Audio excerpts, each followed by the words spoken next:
الفاو، المدينة التي تبعد أكثر من 100 كيلومتر عن مركز البصرة في أقصى الجنوب العراقي. شهدت الفاو أهم معركة في تاريخ العراق المعاصر، اللي من خلالها تحررت بعد سنتين من الاحتلال الإيراني. كان من الممكن أن يخسر العراق المنفذ البحري الوحيد وبالتالي السيطرة على جميع موانئه ونفطه. تحررت الفاو بعد معركة طاحنة استمرت 35 ساعة بخطة غريبة ومباغتة، قتل خلالها الآلاف من الطرفين، وتحملت الفاو أكثر من 6 مليون قذيفة مدفع. انطلت الحيلة عليهم، وسحب الإيرانيون وحدات عسكرية من شبه جزيرة الفاو لتعزيز جبهة الشمال. God, Allah, on which side is God?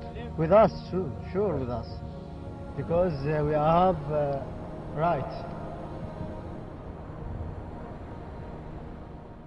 اليوم متواجد بالبصرة اللي تعتبر الرئة الاقتصادية للعراق، باعتبار أنه 80% من الآبار النفطية متواجدة بالبصرة، بالإضافة إلى الموانئ، وأكيد تعتبر مدينة النخيل. بالتحديد متواجد بأقصى نقطة في جنوب العراق اللي هي مدينة الفاو، اللي تبعد حوالي 100 كيلومتر وتحتاج تقريبا ساعة ونص حتى توصلها. أول معالم مدينة الفاو هو جامع الرحمن اللي انبنى بسنة 1989. الغرض منه كان تخليد لشهداء الحرب اللي صارت بين العراق وإيران. حقيقة تصميم هذا الجامع ملفت للنظر مثل ما راح تشوفون بالدرون. أول شيء الألوان متواجدة به، واللي هي ماخذة شكل نصف قبة ونصف دائرية.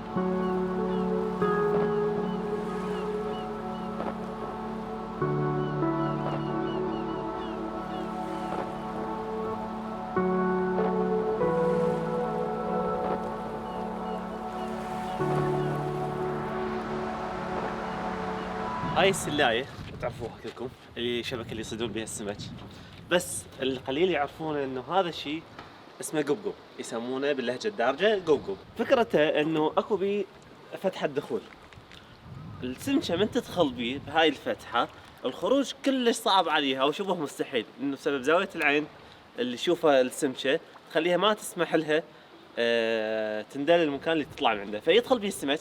هذا طبعا ينزل بالقاع جوا، يشمرونه صياده، يدخل بالقاع، يدخل بيه السمك من هنا. اذا تشوف شلون الفتحه مالته ضيقه والخروج مالته كلش صعب، فينتر السمك وثاني يوم يجون يشيلونه ويطلعون السمك من عنده. طريقه كلش سهله لصيد السمك.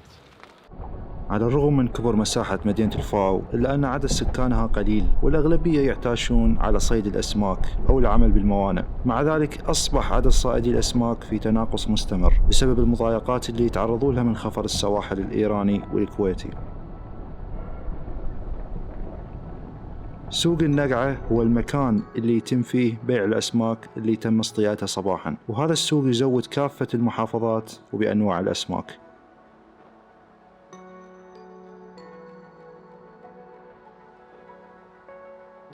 هذا الشانق الفاسكر، سمك صخري، سمك بحري، هاي يعيش بس على الصخر.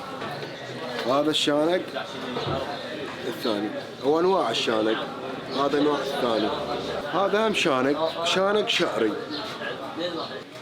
هذا شندال او الشعن. شنو أغرب شيء صدته؟ شيء اكو الاخطبوط، اكو القبقب، اكو المحار. مين ياكله هنا؟ هذا الشركات صينيه يعني متعلمين بالصين ياكلون هذا الشيء. اجوا هنا هم لقوه ضلوا يستعملونه ياكلونه. هسه شوف هاي الربيان الشبح. شو هسه هذا الموبايل نوت 10 اكبر من الموبايل. هو هنا الباش هاي شوف وزن. هاي الوزن 15 ربع 15 اكبر بعد. هاي لحمتها بس هنا، لحمتها بس هاي. ايوه روبيان.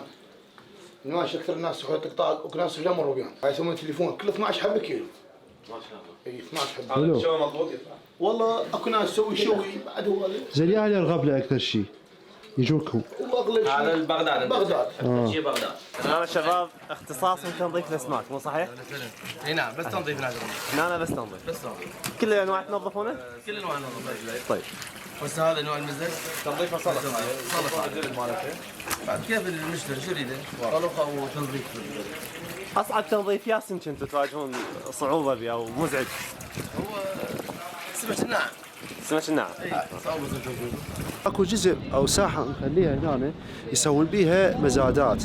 هاي المزادات بالصيف تكون الساعه 2 بالليل الى 5 الفجر. مجموعه كبيره من الاسماك يصطادوها باللنجات فيبيعوها بكميات كبيره بهاي المزادات. بس بالشتاء فقط يكون مقتصر على 5 الفجر بسبب بروده الجو، يقتصر فقط على هذا الوقت.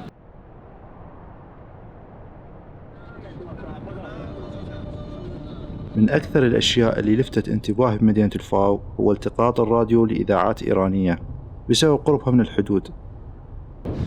لاحظت على الطريق المؤدي إلى راس البيشة اللي هي أبعد نقطة بجنوب العراق لافتات حوز كذا، فسألت أحمد اللي وياي جاوب لي أنه حوز معناها اللي هو نهر صغير من فرع نهر آخر أو من شط العرب. أما الاسم الثاني معناه ينسب إلى البيت اللي ساكن على طرف هذا التفرع النهري.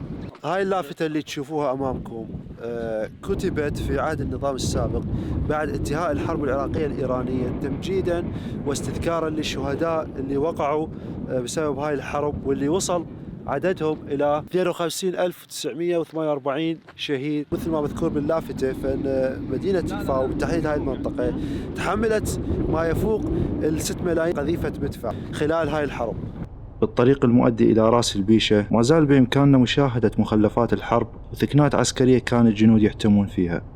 وصلنا إلى آخر تبليط في أقصى جنوب العراق، يعني الطريق الباقي فقط كيلومترين على الساحل المطل على الخليج العربي.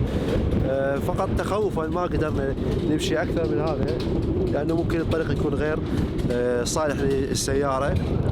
وبالجانب الثاني راح تشوفون مسقفات مبنية خصيصا لزوار الأربعينية. المكان هذا يزوره من كل المحافظات ويبدو من عدة المسير. هاللي أمامنا هي آخر نقطة، آخر شارع بجنوب العراق بالتحديد براس البيشة، والأرض اللي واقفين عليها حاليا هي مياه الخليج العربي. بس تعرفون أن المياه تصعد وتنزل تتأثر بالمد والجزر، فحاليا هي جزر فمتراجعة المياه أكثر للخليج، فيشوفون هذا القاع. وإذا تلاحظون هنا هذا السنارات الصيد أو الأشباك اللي يصيدون بها السمك، واللي هي تعلق يعني بالقاع وتبقى هنا لين الماء متراجع. فاحنا حاليا نقدر نشوفها بالمد راح يرجع يغطي الماء ويصير كل الخليج العربي هذا وتختفي جو الماء. الفاو من أجمل ما شاهدت عيناي. تفاجأت بنظافة المدينة والهدوء اللي يغطيها، حتى الغيوم مختلفة بسبب قربها من الساحل، والأهم طيبة أهلها.